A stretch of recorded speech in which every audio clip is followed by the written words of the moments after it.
Ago today, President Biden joined many other Americans in outrage over the brutal murder of Tyre Nichols.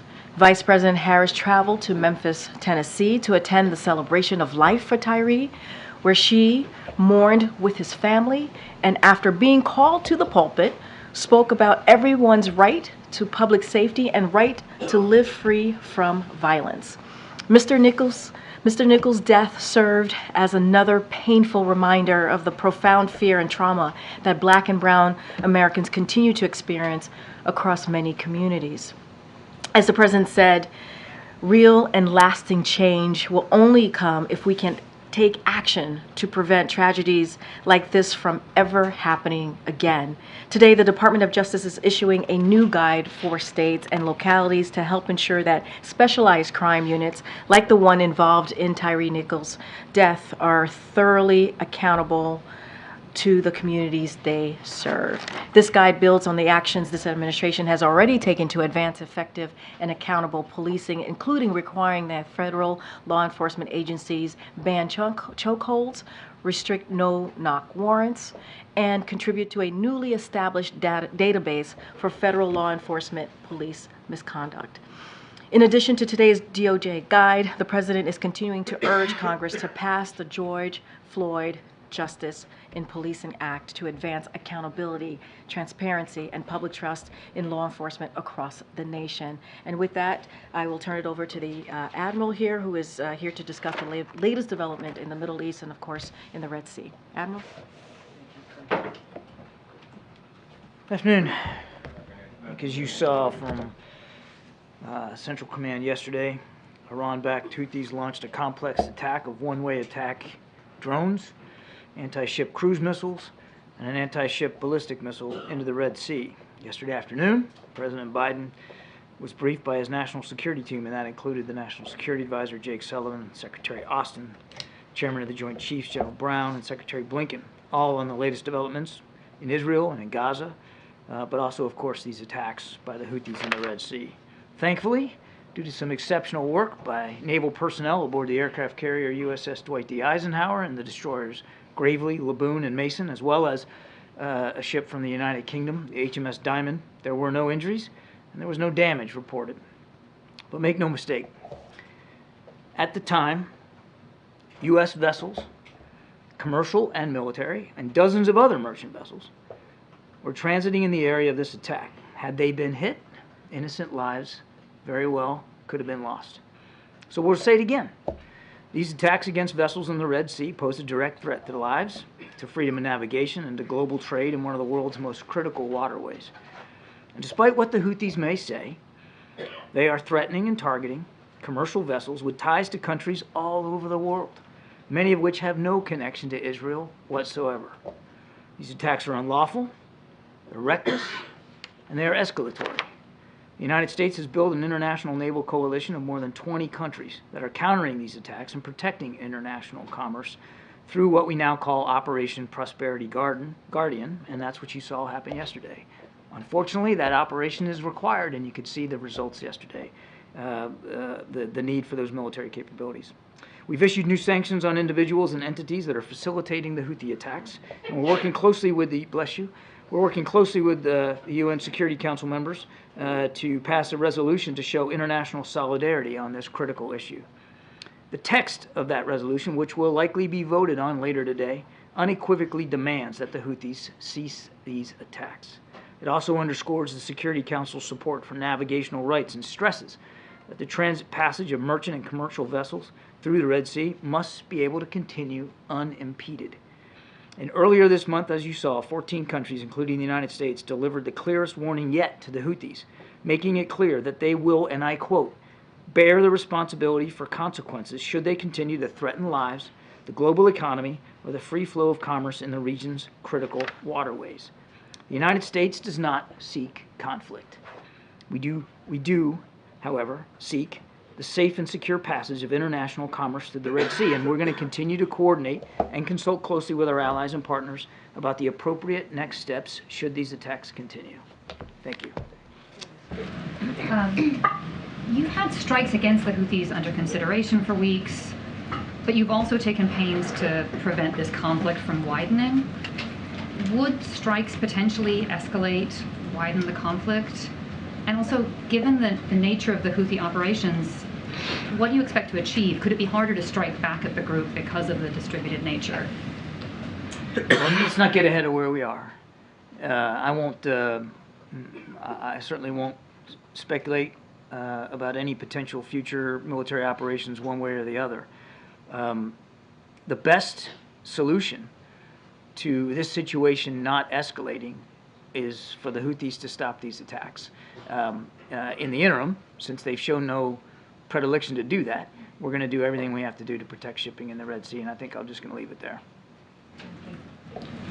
Well, along those lines, Admiral, these warnings that you've given clearly haven't worked. How do you expect to deter the Houthis? The mission for Operation Prosperity Guardian is about countering the attacks that have been occurring, and they have been successful to a fairly well in knocking these things out of the sky. We call again, as I said in my opening statement, we call again on the Houthis to stop these attacks, and I will repeat what I said in that when I quoted the statement. They will bear the consequences for any failure to do so, and I think I'm just going to leave it there. And Admiral, quick question, if I could, on Israel. You mentioned a couple days ago that President Biden has spoken with Prime Minister Netanyahu over the holidays. By our count, that he last spoke with him on December 23rd. If that's correct, that would make it 18 days since he spoke with the Prime Minister, and that would be the longest time that they've gone without speaking since the beginning of the war. I understand Secretary Blinken is in the region and has been, but if they haven't spoken for 18 days, what does that say about their relationship now as compared to several weeks ago? The fact that they haven't spoken in any period of days, your count's 18, I'm not going to question your math, doesn't say anything about the relationship between the Prime Minister and the President, or between the United States and Israel. These are two men that know each other, have known each other a long time, and they'll talk again. I have no doubt about it, that there'll be future conversations. But I wouldn't read anything into the dates on the calendar and what that says about the relationship one way or another. And you're right. I'm glad you pointed out Secretary Blinken is there in the region today. In fact, I think he's either on his way to Bahrain right now, or he is in Bahrain after wrapping up meetings in Israel. This is his 5th or 6th time since October 7th. Believe me, the connective tissue between the United States and Israel, very, very tight, very strong. So you would say the President's relationship with Netanyahu is as strong today as it was at the beginning of the conflict? What I'm saying is you can't judge the strength of a relationship based on how many times they talk on the phone. These are two leaders that have known each other a long time. I'm not going to pull punches. Of course, they don't agree on every single issue, and we're working, through issues right now with respect to the fighting in Gaza. But that doesn't mean that they don't still have an open line to one another. And when either of them feel like they need to pick up the phone and call, then that'll happen. I have no doubt in my mind they're going to talk again. Given the attacks have increased in the Red Sea, have the steps that have been taken so far not working to deter future attacks? I think I just answered that exact question. But can you say a little more about, does the administration think that the step up, either direct retaliation or something else? The Houthis have a choice to make. We've warned them. We put ships in the Red Sea. They've got a choice to make, and the right choice is to stop these attacks. And as I said again, I'll say it 3 times now, they'll bear the consequences for failure to do so. And another question is, the AP has obtained some videotape of shooting in the West Bank, some Israeli soldiers probably shooting some Palestinians allegedly without provocation. Has the administration aware of this, the shooting, and also what concerns do you have about kind of some of the violence that you've seen in the West Bank and how that could escalate the conflict? This is the first time hearing that report, so I can't speak with any granularity about the level of awareness across the administration. This is the first time I've heard that, so I'll have to take that question back. But the President has spoken, from an early time, really early on, about his concerns about violence in the West Bank and that being perpetrated largely by settlers with extreme views, and how much he absolutely opposes that. That violence needs to stop. Just on Secretary Austin, when Jake Sullivan learned that Austin was in the hospital, did he ask why? Was he given a reason? Yes, of course he wanted to know why the Secretary was in the hospital. But I'm not going to detail each and every phone conversation that we've been having with the Pentagon since finding out about this. But yes, of course, we were all curious to know. He's the Secretary of Defense. He's a key member of this administration. So we were all very curious as to what put him in the hospital. So what answers were the administration given when they were asked why? I think I've covered this ad nauseum yesterday. We didn't find out that he was in the hospital until Thursday afternoon. Jake informed the chief of staff, and both of them informed the president that evening. We didn't have information specifically about his condition, and quite frankly, nobody did. And it was just yesterday when the Pentagon announced that what put him in the hospital were complications from prostate surgery. So when the president spoke to Austin, I assume the president also asked why. What reason when he was given? We're just trying to understand, when people asked why, did the Pentagon just decline to give the information? Did Austin not say anything? The call between the president and the secretary was very brief, and it was really focused on making sure that the president passed on his best wishes for a speedy recovery for the secretary. So was the Pentagon then giving incomplete information? You said the whole administration was curious.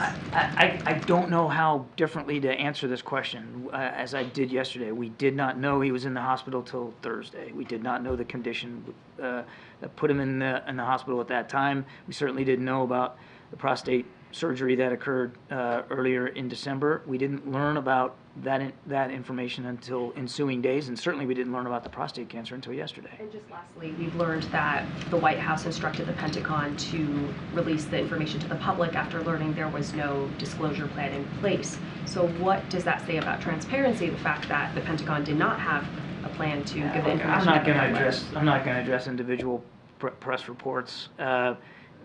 Look, making a public statement about what the secretary's condition was and the fact that he was in the hospital obviously made eminent sense, and I'll let the Pentagon speak to their process when it came to doing that. On the security situation in Latin America, saw the statement from National Security Advisor Sullivan saying you're committed to supporting Ecuadorian security and prosperity and bolstering cooperation with partners to ensure perpetrators are brought to justice.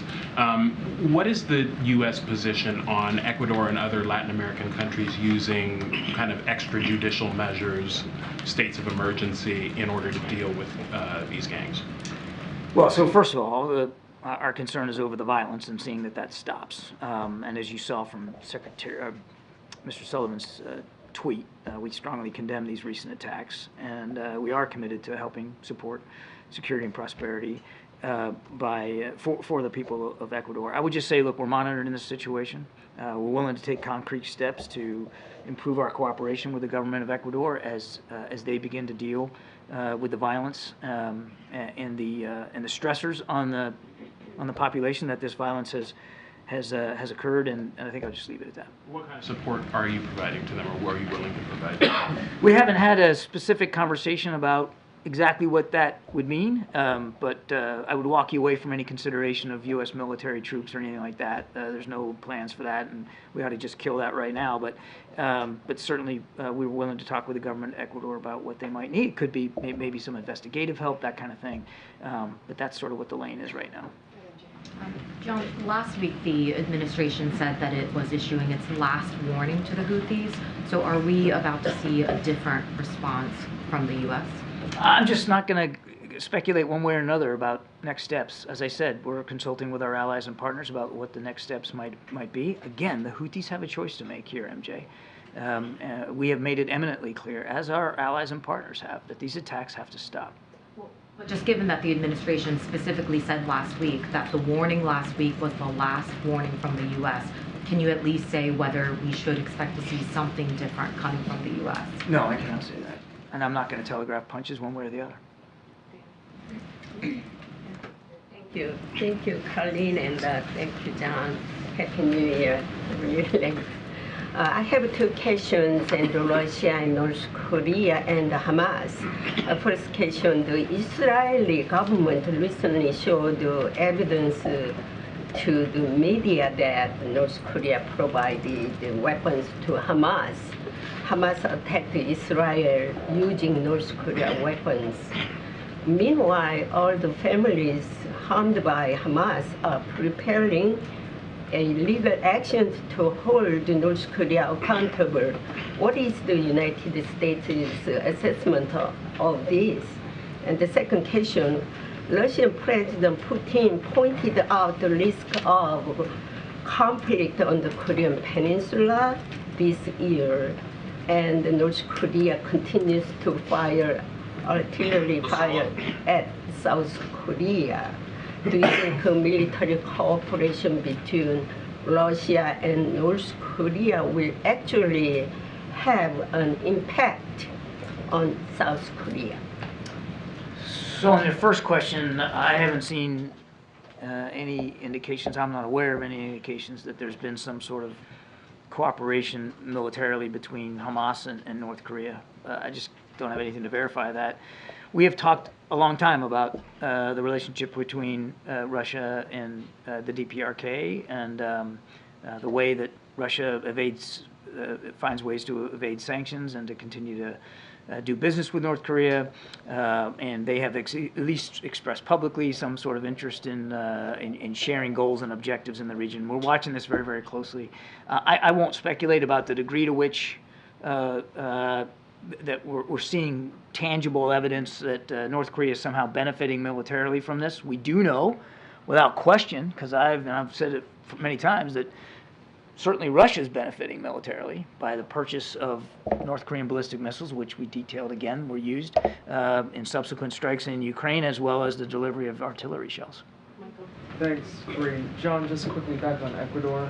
Do you have a message for Americans who are in the country about the security situation? And secondly, is there a concern that the crisis there will further aggravate the flow of migrants to the U.S. southern border? I think too soon to know the answer to your second question. Obviously, that's something we're going to watch and monitor.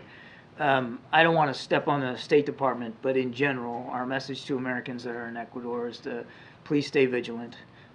Please avoid areas where you either see or feel or perhaps anticipate that there could be violence, to stay clear of that. And then, of course, stay in touch. If you haven't logged on and gotten the app from the State Department where you can get notifications, you ought to do that, because I'm sure the State Department and the embassy there will do everything they can to keep people informed.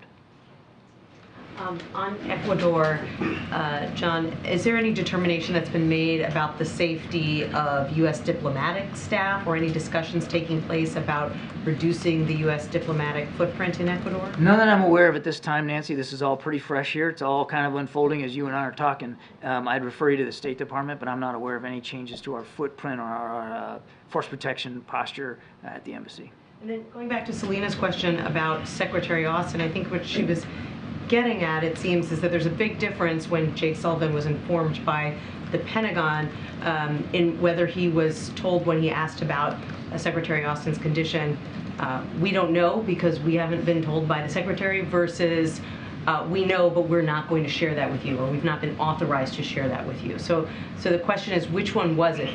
Did Pentagon officials decline to share information they knew with the National Security Advisor, or did they just not have the information themselves? I would put it this way. Once we found out he was in the hospital, we certainly asked all the questions you would think we would ask to try to ascertain his condition and what drove him into the hospital. Of course we were curious about that. He's the Secretary of Defense and he's a key member of the administration. I would just tell you that that effort to try to get more information was overt. And it was genuine, and it was certainly in the spirit of making sure that we understood what was going on with him and in terms of his recovery. I'll let the Pentagon speak to the information flow, both publicly and inside the chain of command, but I can assure you that throughout every step of the way, from the time we were notified until yesterday when we all found out that he had prostate cancer, there was no lack of curiosity on our part, no lack of or slackening of an effort to try to find out what was wrong with him. You don't want to characterize the responsiveness coming to you from the Pentagon. I'm not going to do that. Yesterday, House Speaker Johnson met new Taiwanese ambassador. Has the president met the new ambassador yet? If not, is he going to meet soon? As the president, I'm sorry, can you repeat Speaker Johnson met new Taiwanese ambassador yesterday. So I'm not asking if President met the new Taiwanese ambassador yet. I don't believe there's been a meeting, and obviously, if and when there is, certainly that would be something we would make public. Kim Jong-un say South Korea is their principal enemy. At the same time, South Korea is what? That's their principal enemy. But at the same time, Kim Jong-un sent a message of sympathy to the Japanese Prime Minister over New Year's earthquake in Japan. How do you see Kim Jong-un's different approach to the towards Japan and South Korea? Do you see? Do you think he invite any message to the United States? It's a failing exercise for me to try to get inside the brain of Kim Jong-un. What goes on between those ears is not something I really know about. I can't speak to his motivations in that regard. I just wanted to follow up on a question my colleague asked yesterday. The Israeli Supreme Court's decision to prevent journalists from accessing Gaza and being able to report in Gaza independently. Have you had a chance to see if the administration has brought that up with Israeli counterparts? What is the White House's stance on that? We're making a good faith effort to try to get a better answer to you on that. I just don't have it right now. Thanks, Karine. Thanks, Admiral. You mentioned that Secretary Austin was part of the team briefing the president yesterday on the Houthis. I just wanted to ask you if you're confident that Secretary Austin is up to speed and fully au fait with all the with the decisions regarding possible action against the Houthis. Yes. Thank you. Two questions. One on Gaza. The administration authorized an assessment led by the UN to see if civilians can go back to northern Gaza. Would you ask the Israelis or the UN in this case to do another assessment of how weapons are used, especially against civilians and also against journalists? We have unprecedented number of journalists who've been killed. Yesterday you said that maybe they were caught in crossfire, but human rights organizations said some of these journalists were targeted. So would you ask for an assessment similar to the one that you authorized? We obviously don't want to see any innocent lives lost. We don't want to see any innocent lives, any innocent people wounded. Of course, includes journalists. They have every right to be there to cover this conflict, and we want to see their presence fully respected and for them to be as protected as possible in a war zone. There should be no targeting of journalists. There should be no targeting of individual civilians, and we're going to continue to have those conversations with our Israeli counterparts, as Secretary Blinken did just yesterday. And as you know, you dismissed a few days ago the case that brought by South Africa against Israel at the ICJ. Did you read the indictment? And if you did, do you believe that cutting off water, electricity, and fuel on a civilian population does not constitute a war crime by itself, nothing else? Yes, I read the indictment, and as I said, and we stand by what we said about this. We find it without merit. We find it counterproductive, and I'll leave it there. So since the start of the Biden administration, have there been other cabinet secretaries who've not been able to perform their duties but have actually informed the White House? I don't have that kind of detail for you here today. I wouldn't, there'd be no way for me to have that information. Thank you, Karine. Thank you, Karine, and thank you, John. Two questions on Bangladesh, if I may. The one-sided election in Bangladesh has concluded, drawing global criticism for its crackdown on opposition. The Guardian characterized the election as overshadowed by a ruthless crackdown on opposition, and the Wall Street Journal stated, Bangladesh shows the limits of Biden's democracy promotion. In light of your earlier commitment to taking all necessary steps to reflect the will of the people of Bangladesh and your declaration of a visa restriction policy ahead of election, what is your response to concern about the Biden administration's limitations on democracy promotion? We obviously still believe in the importance of viable, vibrant, democratic institutions all over the world. And nothing has changed about our desires to see that the aspirations of the Bangladeshi people are met. And that includes being able to conduct free, fair, and transparent elections. One more. Nobel laureate Professor Muhammad Yunus, a recipient of the Presidential Medal of Freedom and Congressional Gold Medal, received a 6-month sentence on New Year Day. widely believed to driven by political vengeance from the ruling prime minister. Is President Biden aware of this current situation, considering Yunus' remarkable contribution to the poverty alleviation around the globe, and he was White House numerous times and he received Presidential Medal of Freedom? I'll have to take the question. Good, thank you.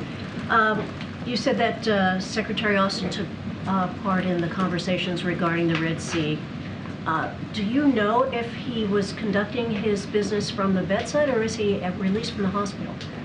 I would refer you to the Pentagon for his whereabouts and his condition. It's yesterday, at least for where he is today. Yesterday, he was still in the hospital when he participated in that discussion. Last question. Two questions. One on the Houthis. Given the problem the administration has had on containing them, how can it be looked at as anything but a mistake for the fact that they removed them from the foreign terrorist organization list? As I said, we've got a review of that designation that we're still conducting. So I'm not going to get ahead. Hang on a second. I'm not going to get ahead of that. And the goal here isn't to contain the Houthis, just to be clear. We don't want to see these attacks on commercial shipping, and we're going to do what we have to do to counter and defend against those attacks. And as I said earlier, the Houthi, they've made certain decisions up to this time. They have to make certain decisions going forward, and we'll see what decisions they make. They will bear the consequences for those decisions going forward. And then one question on General Austin. Earlier in this briefing, you said he's an essential member of the administration. But if he can disappear for 4 days without anybody noticing or really even seeming to wonder where he is, how essential is he? I think I answered this question yesterday with Mr. Ducey here. I'll give you the abridged version. When the military operations that have been conducted over the last week or so, many of those, Secretary Austin was a key member of briefing the president and right in the middle of determining the options that the commander-in-chief ultimately decided to do. We were able to continue to counter Houthi threats in the Red Sea. We were able to take out a senior militia commander in Iraq, all based on the advice and counsel that Secretary Austin delivered. It is not uncommon on any given day here in D.C. that a cabinet officer isn't present for a certain meeting and either can call in by phone or have a deputy represent them. That's the way the interagency process works. Oftentimes these things are worked at staff levels, and then the principals get involved at the appropriate time. Okay? Thank you so much, Admiral. Thank you. Thank you. Thank you. Thanks, guys. All right, you guys still awake? What's going on? Everyone's so quiet. Are you suggesting that he's boring to us? No, I'm suggesting you guys are low energy today. That's all.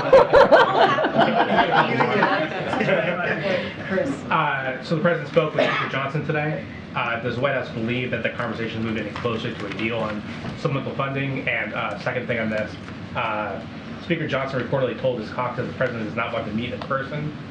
Is that true? Look, what I can do right now is I can confirm that the president and Speaker Johnson did speak directly. They spoke directly today on the phone. I don't have any more details to provide. I can say this. I'll add, actually, one more thing is that the president believed that a call was the most expedient option today, and so that's why they spoke on the phone. The president believed it was important to connect as quickly as possible. Don't have any more details about the call. Nothing you could say about what they talked about, or where the Look, we're confirming the call, and we've said many times that we try to keep these conversations private, but we are confirming that the president did speak to Speaker Johnson. I don't have anything else beyond that. Last thing, his office says that the speaker asked for executive action to shut down the border, secure the border. Can you say anything more about that request or how that was received? Don't have anything more to share.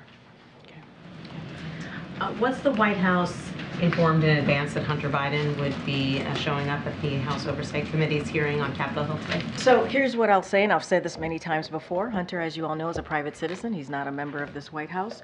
He makes his own decisions, like he did today, about how to respond to Congress. And so I would refer you any further questions, any additional questions about this process, certainly I would refer you to Hunter's representatives. Fully agree that he makes his own decisions, but my question was about whether the White House was informed in advance. I would just, again, I would say that we don't have anything else to share beyond that. He's a private citizen, and he makes his own decisions as it relates to this particular, response, his particular response to Congress. It's something that he decides on, and I would refer you to his representatives. Okay. Thanks, Karine. First, a whole high school in New York is having remote classes today because the building was needed to house people who came into this country illegally. So what is the president's priority in this case? Is it the migrants or is it the students? So let me just clear this up a little bit. So yesterday, New York City informed us that as a precaution, they would temporarily relocate migrants staying at Floyd Bennett Field to a nearby high school. As of this morning, all migrants have returned to the facility at Floyd Bennett Field, and so anything specific as to the program and what decided to do, and all of the specifics to that, I would certainly refer you to New York City for any additional questions. But if a working parent had to call out to stay home with their kid today, isn't this Biden immigration policy literally taking money out of people's pockets? So let me just say, I'm going to actually go back to your first question for a second because I think I do need to address that, which is, you know, when it comes to education, migrants, the economy, the president deals with multiple issues all at once. That is his job. There are multiple things happening all at once. And as it relates to this particular question that you're asking me about in New York City, that is something that New York City needs the answers to. That is a process that they took, so they have to answer to that. And as it relates to migrants and what's happening at the border, look, the president has taken this issue very seriously by making sure that on his first day, which is almost 3 years, it'll be a couple weeks, it'll be 3 years ago, that he put forward a comprehensive immigration legislation to deal with what's happening with the immigration process, obviously, and also the border. And this is an issue that's been going on for decades. The system has been broken for decades. And the president is the one who has taken action to deal with this while House Republicans do not. They get in the way. And Hunter Biden on Capitol Hill today. How big of a headache is that for you? Hunter Biden is a private citizen. He is not a member of the White House, as you know, and I just don't have anything else to share. On the Hill, he said the president was certainly familiar with what his son was going to say. I did say that, and here's So and what I'm saying today. That President What I'm Biden saying does to not help him with his business deals, but he does help him skirt congressional subpoenas? That is not even true. That is a jump that is incredibly disingenuous in that question. What I will say to you, I am helping you out. What the president knew. I'm helping you out. I don't have anything else to share. Go ahead. Thanks. When is the president's next physical scheduled? Last year it was in February. I don't have anything to share on the president's next physical. Obviously, we will, once that happens, we will be transparent and share that with all of you, as we've done the last 2 times. I just don't have anything on the books to share.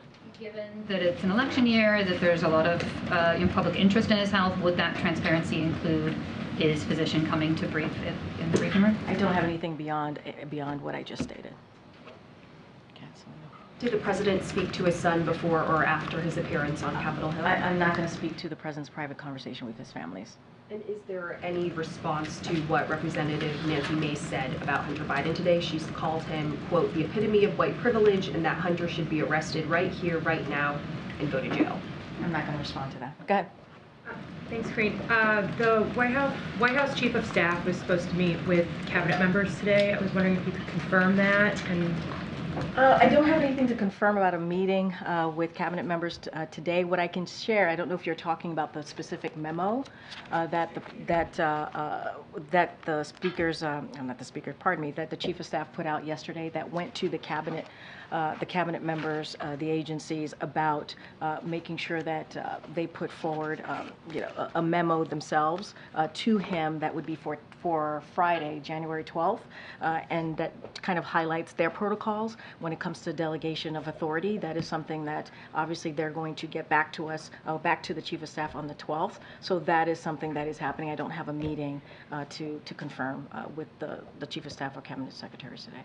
Okay, Karine, you've referred to the Republican impeachment inquiry as a stunt. The president himself has said that it was a political stunt. So I guess if the whole thing is a stunt, how does the White House see the president's son himself pulling a stunt by appearing at this contempt hearing? I don't have anything else to add. The decisions that are made by Hunter Biden are his own.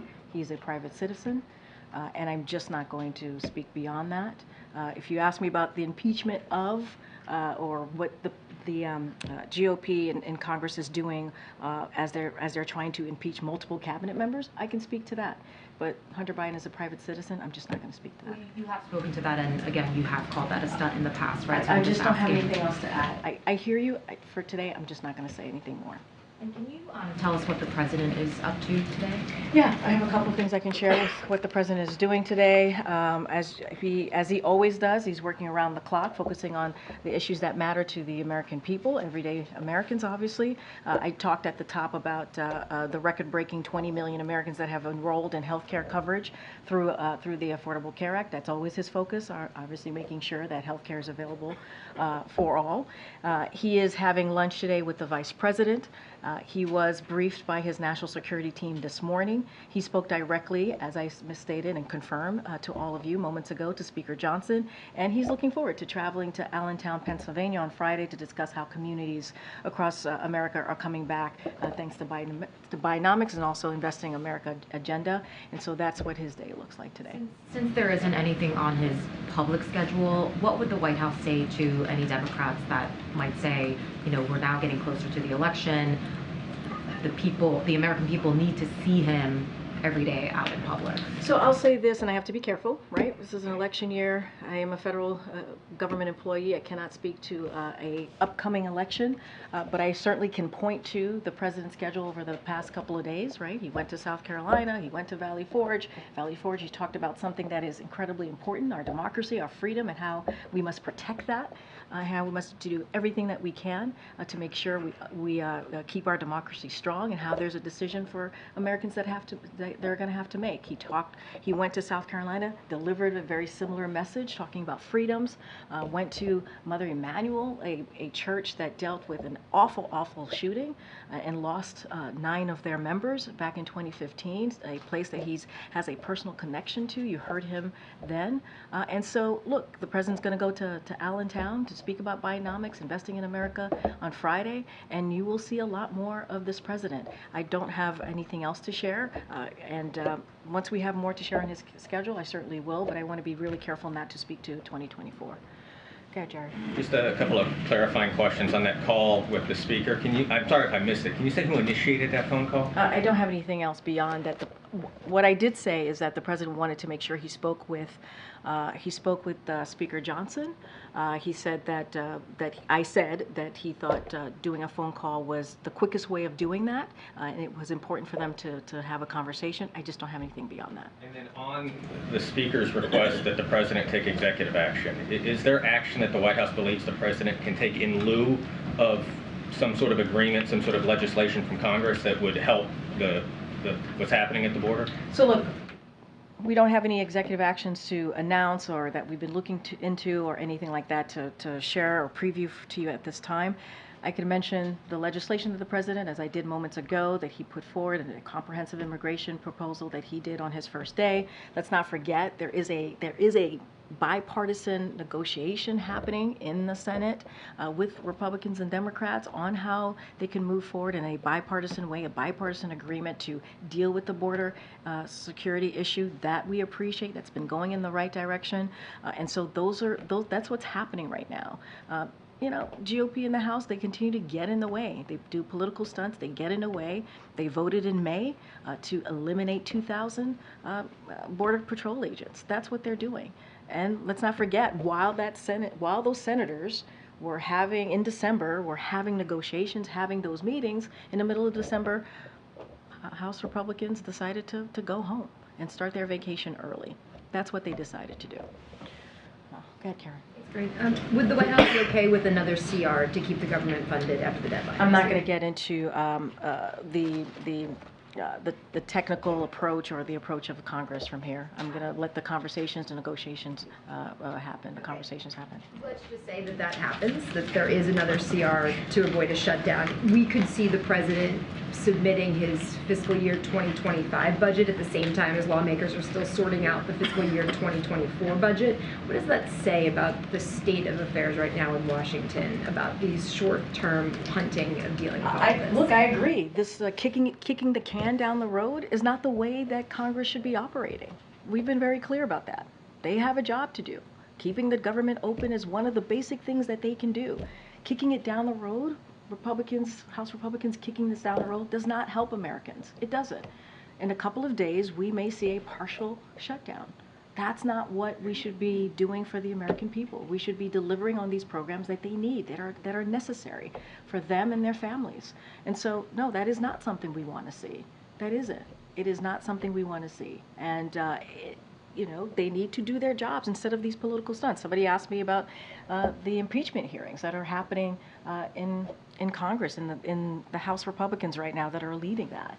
That is a waste of time, political stunts, baseless accusations. And that is not what the American people want to see. They want to see us working in a bipartisan way. And that's what we're trying to do as it relates to the border security in the Senate, right? We're trying to do that in a bipartisan way. That's why the president got involved in early spring in getting a bipartisan agreement with the budget, on the budget. And so it's really shameful. Let me see who I haven't called. Karine.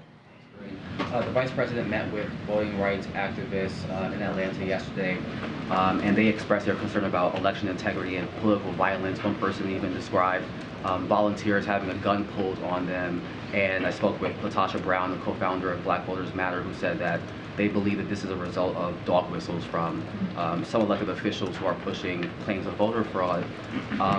What level of concern does the White House have for violence to be taking place on election workers and volunteers, and what federal deployment or resources are being deployed to assist them? So a couple of things in response to the sharp increase in threats of violence to election workers following the 2020 election cycle. In June of 2021, Justice Department created the Election Threats Task Force to investigate and prosecute those who target election workers. And yesterday, the DOJ actually released information highlighting the work its civil rights, criminal justice, and national security divisions are doing to enforce civil rights protections, enforce criminal statutes, prohibiting voter intimidation, and prevent malign influence in our elections. Any threats of violence towards election workers and other attempts to undermine our democratic process and make it harder to vote are unacceptable. And of course, this administration is going to use every tool at its disposal to protect the sacred right to vote and defend our democracy. That is something that you've heard from the president, not only in Valley Forge recently, but also many times during the past almost 3 years of his administration. So we're going to be steadfast on that. Go ahead. Thanks, Karine. I just want to ask, given the conclusion of U.S.-China military talks yesterday, just a general question, whether the president is satisfied with the progress made since the agreements made in November. So I have not spoken to the president about that. I get the question. I just don't have anything to share to what we've already put out on this, but I have not spoken to the president specifically to get a sense of that. Feeling he has about, a various range of issues. You had fentanyl, we had, expectation that China would be a stabilizing force in different conflicts. Is there a sense of whether that's played out the way he had expected? So look, these are conversations that we obviously are going to continue to have, especially when it comes to fentanyl. Obviously going into, we want to make sure that that is, fentanyl, we don't want that to go into our communities. And so look, that relationship, you've seen the president meet with President Xi recently. They had a very good conversation. You've seen cabinet secretaries and also officials here in the White House continue to have those diplomatic conversations. Diplomacy is very important here with this administration, with this president. I just don't want to go beyond what we've already shared on this. Thank you. The Chief of Staff said in his memo to cabinet secretaries yesterday that they should delegate their responsibilities if they're hospitalized. Since, as far as we know, Secretary Austin is still hospitalized, does the White House believe he should be delegating his responsibilities now? I'm sorry, can you say that one more time? Yeah, the Chief of Staff said in his memo to cabinet secretaries that they should delegate responsibilities when they're hospitalized. And as far as we know, Secretary Austin is still hospitalized. So according to the White House or the Chief of Staff, should he be delegating his responsibilities? Well, look, as you heard from the Admiral, Secretary Austin was involved in a conversation, a meeting with the President on national security matters just yesterday. And also the Admiral talked about this as well. This is when we have these conversations or meetings with cabinet secretaries, not just always with the secretary at the top. There are other people that are involved in these important, crucial conversations, whether it's policy, whether it's decision making. And so obviously we've been the secretary is working, is having conversations with our National Security Council and others here in the administration. I just don't have anything to share on specifics on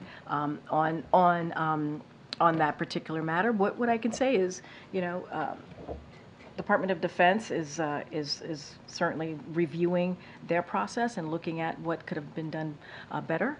It's a 30-day review process, but obviously Secretary Austin has been very much involved and engaged, certainly this current week.